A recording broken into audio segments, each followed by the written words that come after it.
What's up guys, Rich here from Spray Black Studios, and in today's Tutorial Tuesday we're going to take a look at how to paint some nice dirty, worn black material.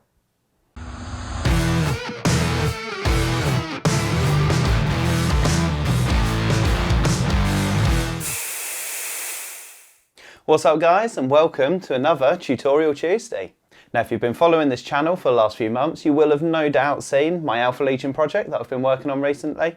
And as part of this, I've converted up a nice Phobos captain using the old Cypher model. Now this mini has received a fair bit of attention on the old Instagram, and I've received quite a few comments asking me how I managed to achieve the nice beaten, battered up black robes that he has. Now when plotting out how I wanted to paint this miniature, I needed to find a way of doing these robes as nice ragged and beaten up and pretty battered.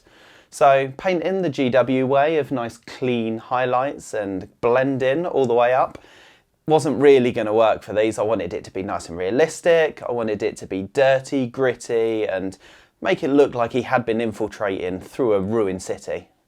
Now I can't take full credit for this, as with many miniature painters, when coming up with a plan, I threw it to my brain trust just to throw around a few ideas of things that I can try out.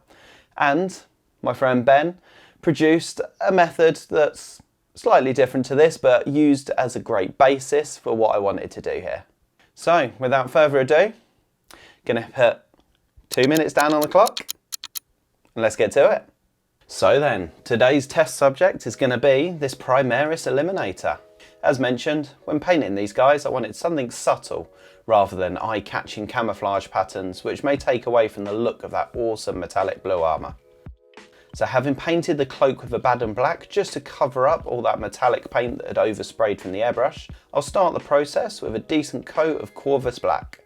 Corvus is definitely more of a dark grey, but for our purposes here, it's absolutely perfect. So now we have a totally flat looking cloak, but we need to add a whole lot of texture in just to make it look a bit more realistic. Starting with a pretty heavy dry brush with Eshin Grey. This will start to pick out all those raised areas and just leave that Corvus black in the shadows. To continue building the highlights up, a dry brushing of Dawnstone will come next, making sure to pick out all those raised areas of the cloak. And for this, I'll also focus a little bit more on the upper parts of the robes, as these are likely to catch a bit more light. Now if you've watched my videos before, you may well know that I love a bit of blue in the shadows of my blacks. So a nice wash with Drakenhof Nightshade is going to be our next step. Now once this is all dried off, another gentle dry brush in with Dawnstone will bring back those highlights a little bit more, and then it's time to add some dirt and grime. With a mix of Dawnstone and Zandri dust, I'll dry brush around the bottom of the cape where that dirt and dust would naturally build up a little bit more, and then add in a bit more Zandri dust into the mix. I'll hit the area again, just a little bit lighter. And now to finish off, a nice thin wash of Nuln Oil will just bring back the black in the shadows and darken things down a little bit, and then we're done. There we go guys, a lovely simple method to paint a pretty realistic battered worn cloak.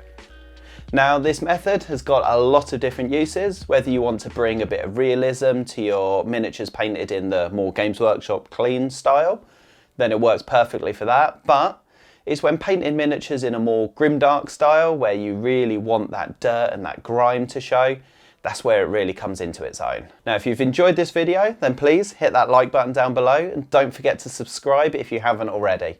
If you've got any suggestions of things for me to talk about in these 2-minute tutorials, then please give me a shout, pop it in the comments down below, or ping me a message on one of the many social media pages that I've got. And remember guys, if all else fails, spray it black and start again.